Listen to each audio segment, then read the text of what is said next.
ଶ୍ରୀ ଜଗନ୍ନାଥ ପୁରାଣ କଥାର ତୃତୀୟ ଭାଗ ଶୁଣିଥିଲେ ଆମେ। ଆଜି ଶୁଣିବା ଚତୁର୍ଥ ଭାଗ।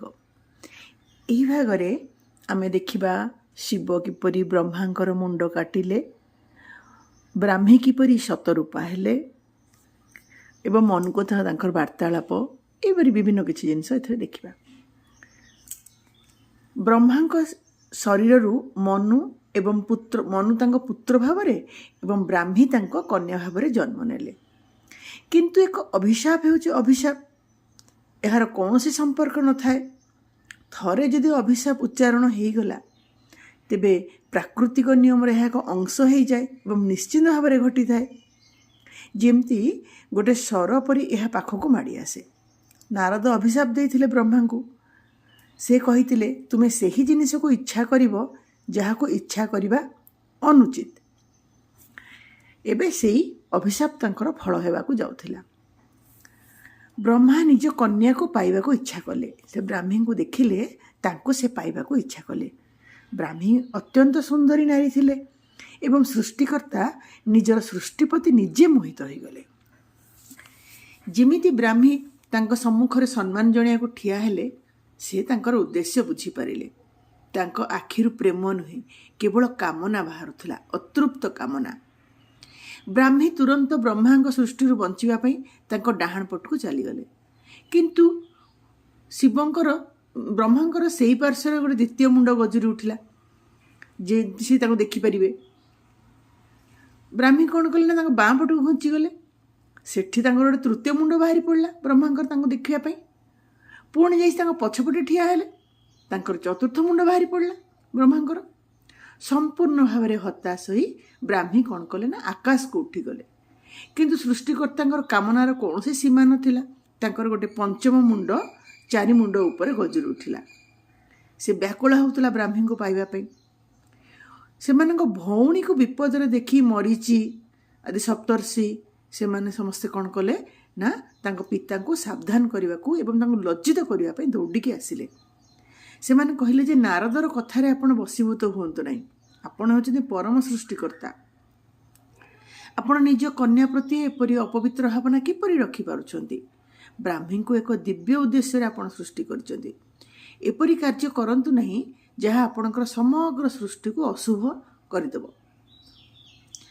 କିନ୍ତୁ ନାରଦଙ୍କ ଅଭିଶାପ ତ ଅଧିକ ଶକ୍ତିଶାଳୀ ଥିଲା। ଏହାର ପ୍ରଭାବ ବ୍ରହ୍ମାଙ୍କ ଉପରେ ଏତେ ଦୃଢ଼ ଭାବରେ ପଡ଼ିଥିଲା ଯେ ବ୍ରାହ୍ମୀଙ୍କ ପଛରେ ଗୋଡ଼େଇବାକୁ ଲାଗିଲେ ବ୍ରହ୍ମା। ବ୍ରାହ୍ମୀ ନିଜ ପିତାଙ୍କ କବଳରୁ ରକ୍ଷା ପାଇବା ପାଇଁ ଏପଟ ସେପଟ ଦୌଡ଼ିଲେ, କିନ୍ତୁ କୌଣସି ଉପାୟ ନଥିଲା। ଏପରି ଏକ ସମୟରେ ବ୍ରାହ୍ମୀ କ'ଣ କଲେ ନା ନିଜକୁ ଗୋଟେ ପଶୁ ରୂପରେ ପରିବର୍ତ୍ତିତ କଲେ। ସେ ଗୋଟେ ଗାଈ ପାଲଟି ଗଲେ। କିନ୍ତୁ ବ୍ରହ୍ମା କ'ଣ କଲେ ନା ନିଜକୁ ଗୋଟେ ବଳଦ କରିଦେଲେ। ବ୍ରାହ୍ମୀ ଗୋଟେ ଘୋଡ଼ି ହେଇଗଲେ, ବ୍ରହ୍ମା ନିଜକୁ ଗୋଟେ ଘୋଡ଼ା କରିଦେଲେ।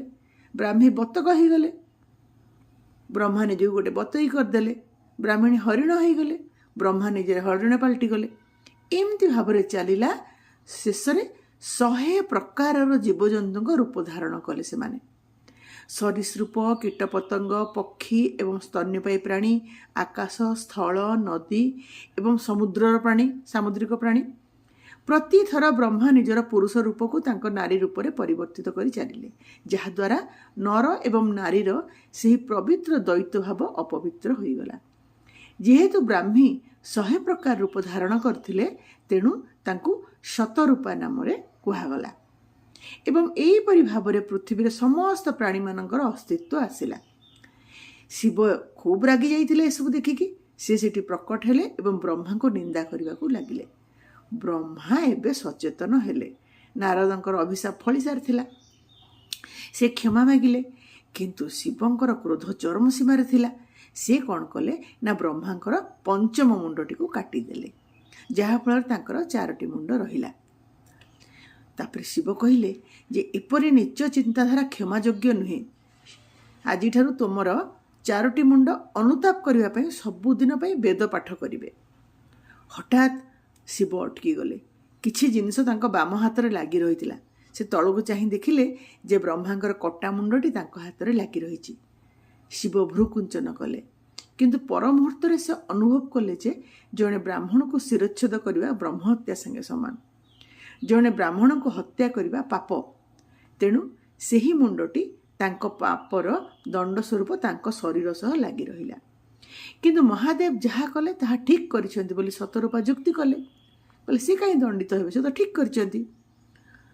ଅତ୍ରି ତାପରେ ବୁଝେଇଲେ ଯେ ଆମର ପିତା କାମାସକ୍ତ ହୋଇଥିଲେ, କାରଣ ସେ ଅଭିଶାପର ପ୍ରଭାବରେ ଥିଲେ, ନାରଦଙ୍କ ଅଭିଶାପର ପ୍ରଭାବରେ ଥିଲେ, ତଥାପି ତାଙ୍କୁ ମୂଲ୍ୟ ଦେବାକୁ ପଡ଼ିଲା।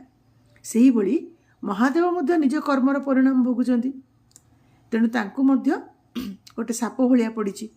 ତେବେ ବ୍ରହ୍ମାଣ୍ଡର ନିୟମ ସମସ୍ତଙ୍କ ପାଇଁ ସମାନ। ସେହି ସମୟରୁ କ'ଣ ହେଲା ନା ଶିବ ସାରା ବ୍ରହ୍ମାଣ୍ଡରେ ଭ୍ରମଣ କରିବାକୁ ଲାଗିଲେ, କିନ୍ତୁ କୌଣସି ପ୍ରକାର ପ୍ରତିକାର ପାଇଲେ ନାହିଁ। ସେହି କଟା ମୁଣ୍ଡଟି ଲାଗି ରହିଲା। ଶୀଘ୍ର ତାଙ୍କ ଶରୀରର ମାଂସ ଝଡ଼ିବାକୁ ଲାଗିଲା, ଷଢ଼ିକିରି, ଏବଂ କେବଳ ଖାଲି ହାଡ଼ ରହିଲା। ଯେହେତୁ ଶିବ ଏକ କପାଳ ବା ଖପୁରି ଧରି ବୁଲୁଥିଲେ, ସେଥିପାଇଁ ତାଙ୍କ ନାଁ ହେଲା କାପାଳି। ସମୟ ଅତିବାହିତ ହୋଇଗଲା ଏବଂ ସେ ପୃଥିବୀରେ ପାଦ ରଖିଲେ। ହଠାତ୍ ଏକ ଚମତ୍କାର ଘଟଣା ଘଟିଲା। ଏକ ନିର୍ଦ୍ଦିଷ୍ଟ ସ୍ଥାନରେ ତାଙ୍କ ହାତରୁ ସେ ଖପୁରିଟି ଅଲଗା ହୋଇ ତଳେ ପଡ଼ିଗଲା।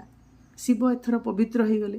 ସିଏ ଅନୁଭବ କଲେ ଯେ ଏଇ ଭୂମି ଏଠାକୁ ଆସୁଥିବା ଯେକୌଣସି ବ୍ୟକ୍ତିକୁ ମୁକ୍ତି ପ୍ରଦାନ କରିପାରେ। ସେ ସ୍ଥାନଟି ସମସ୍ତ ପାପରୁ ମୁକ୍ତି ଦିଏ। ସେ ସ୍ଥାନଟି ପରେ କାଶୀ ବା ବାରାଣସୀ ନାମରେ ପରିଚିତ ହେଲା।